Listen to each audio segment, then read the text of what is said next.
Sabay-sabay natin alamin ang mga kaganapan na nangyayari sa ating bansa.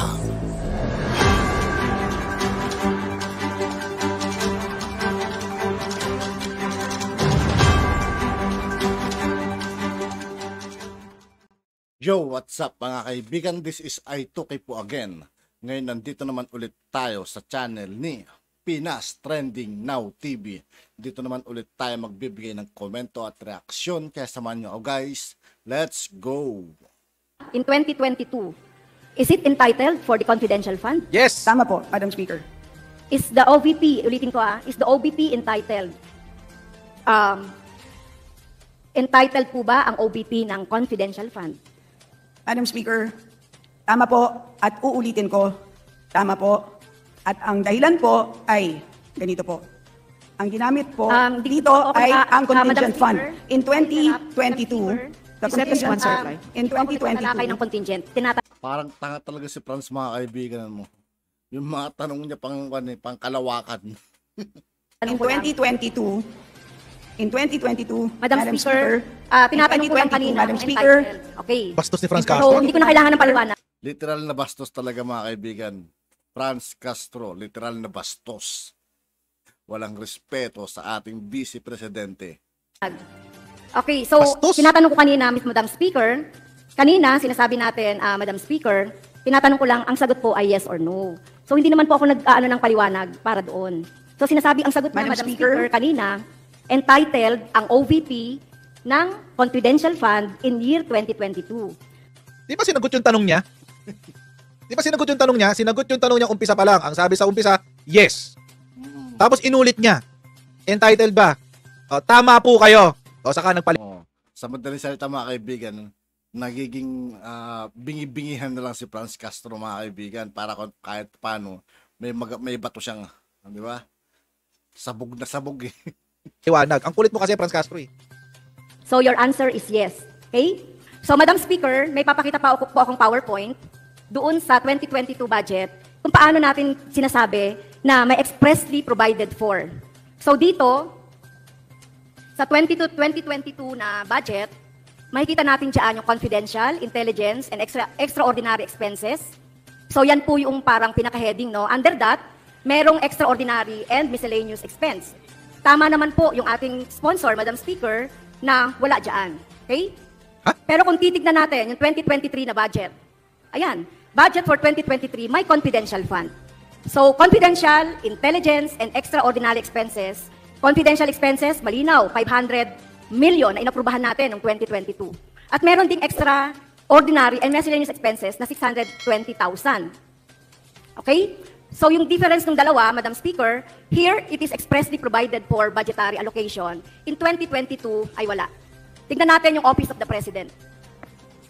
OP, in 2022, Madam Speaker, may confidential fund at intelligence fund. Okay? Under pa rin sa heading ng confidential, intelligence, and extraordinary expenses. Merong confidential, merong extraordinary miscellaneous expenses, at meron ding intelligence expenses na inaprubahan natin noong 2022. Okay, next. Noong 2023 na budget ng OP. So, ganun pa rin. The same pa rin. Merong intelligence, merong extraordinary.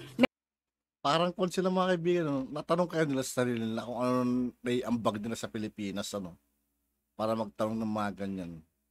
Ano na kaya nagawan itong mga sa Pilipinas? Subukan kaya nilang umupo bilang senador. Subukan nila tumakbo.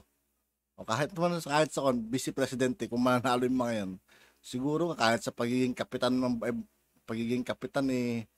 hindi mo nahal itong mga ito eh. Merong confidential expenses.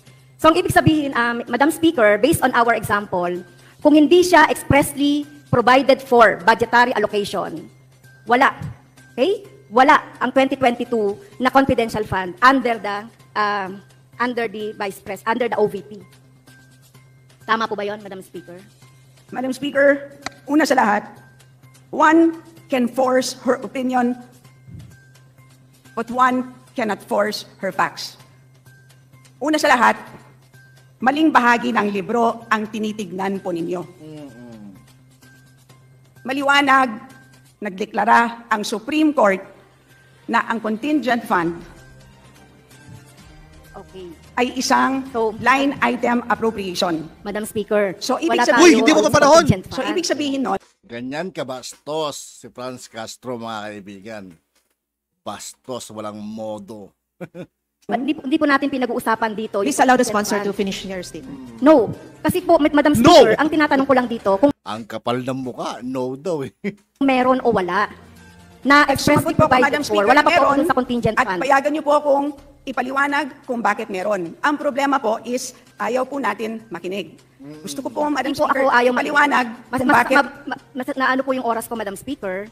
Pinapatanong ko kaya nga po yes or no lang po para Boba mas talaga to mabilis. si Franz Castro. Madam So, Speaker, kanina, Madam sinasabi natin, Speaker, hindi ako nagtatanong. payagan Question sana suspended. ako, Madam Speaker.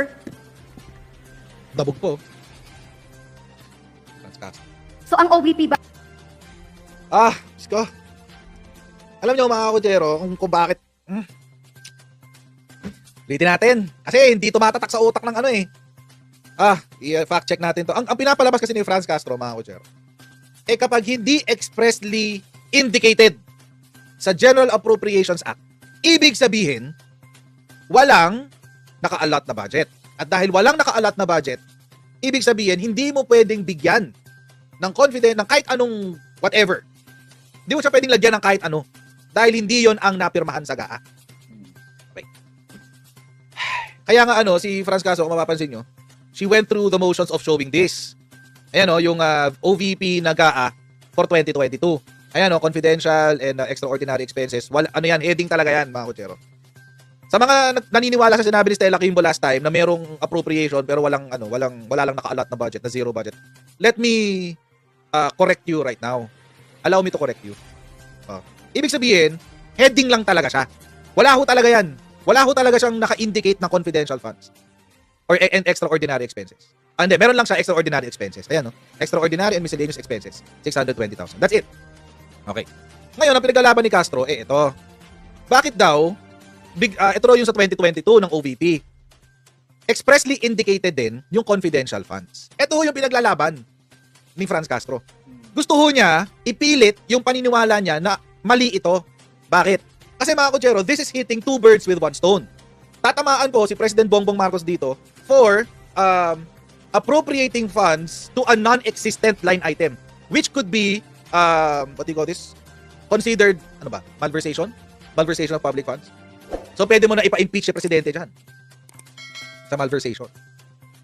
Tatamaan mo rin si VP kasi tinanggap niya yung budget na hindi naman naka-line item, which is technical malversation naman. Tinanggap mo hindi mo naman tinanggihan Tinanggap mo yung 500 million. So, yung 125 million. So, technical malversation ang mangyayari. Okay. So, this is hitting two birds with one stone. Pwede mo mapa-impeach si presidente, mapapa-impeach mo rin si VP Sara. Di ba? Kaya ako ipipilit nila yan. Ipipilit nila yan hanggang mamula ang mga mukha nila. Hindi nila dadalhin ang kwentuhan sa contingent funds. Hindi mo nila dadalhin doon yung kwentuhan. Bakit? Kasi the contingent funds will provide the legal basis for this transfer. Yun po yun. Yung contingent funds ang magbibigay ng legal na basihan doon sa pagtatransfer ng 100, actually that's 200 something million 200 plus million pesos kahit walang line item. Tingnan nyo, nung binring up ni Congresswoman Stella Kimbo yung usapin ng contingent funds, anong ginawa ni Franz Castro? Nagtantrums, di ba?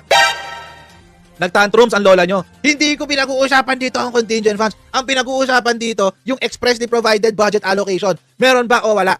Yon, kasi kapag dyan mo inipit, technically, may ginawang mali ang presidente at vice-presidente. Kaya nga sinabi ni Stella Kimbo, maling parte ng libro ang tinitignan nyo. Kasi ang dapat tinitignan nyo ay yung parte ng contingent funds ng Office of the President. Kasi mga kutsero, papakita ko sa inyo ito yung section 25 ng Article 6 ng 1987 Constitution. Ito po ay tungkol sa legislative department. Kasi Article 7, Executive Department. Article 6, ito yung legislative. At dito po nakasaad lahat ng trabaho ng ating legislative. Up to the power of the purse. Ito po yung power of the purse, yung section 25. Ito po yung sa parte kung saan sinasabi ng ating konstitusyon na dapat lahat ng ating budget ay specified. Specified. Dapat lahat nakasulat. Dapat lahat naka-identify. Kaya nga dito, pinagdidildilan ni Franz Castro, wala naman nakasulat na confidential funds eh. Wala. Actually, heading lang siya. Di ba? Di na sinabi kanina ni Franz Castro? Heading lang naman siya eh. Wala naman naka-indicate. Bakit? Kasi it's a violation of the Constitution. Yan. Ayan Section 1, Paragraph 1, Paragraph 2. No provision or enactment shall be embraced in the General Appropriations Bill unless it relates specifically to some particular appropriation. Ayan. Ano pa? Marami yan. Napakahaba niya. Ito, no law shall be passed authorizing any transfer of appropriations. Ito yung dito tatamaan si Presidente. No law shall be passed authorizing any transfer of appropriations. However, the President, President of the Senate, and Speaker of the House of Representatives and Chief Justice and the heads of constitutional commissions may, by law, be authorized to augment any item in the General Appropriations Law for the respective offices from savings in other items of the respective appropriation. Ano bang ibig sabihin? Pwede raw silang magbago ng kahit anong item. Any item within their own offices. Ang problema nga, ang nangyari kay OVP, walang item. Diba? Malinaw naman walang item eh. That's true. Wala ko talagang item. Totoo yan. Pero di ba minention kanina ni Stella Kimbo, hindi ko alam kung sa atin niya napanood. Kasi, mga kutsero, ilang linggo ko na pong sinasabi to. Ilang linggo ko na rin po itong tinatapik na meron po tayong Supreme Court Decision GR 2105103. Supreme Court decision po ito. Sila lang po ang pwedeng magpaliwanag ng mga nakasulat sa kahit anong batas natin. Supreme Court. Ano ang sinabi ng Supreme Court tungkol sa contingent funds? Ano yan? Babalikan natin ulit. In-highlight ko na yan para madali nang hanapin kasi ilang beses ko na tinatopic to eh. Shucks.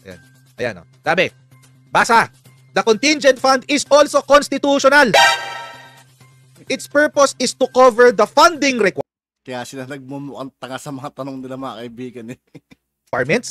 of new or urgent projects that need to be implemented during the year and the foreign travel expenses of the Office of the President which were not and could not have been anticipated during budget preparation and authorization. At yun nga po mga kaibigan, dito po nagtatapos ng ating reaction video. Muli ako po si I2K ng Sundalo ng Dunggalo at 811. Maraming salamat sa patuloy na pagsuporta. Yeah, peace out.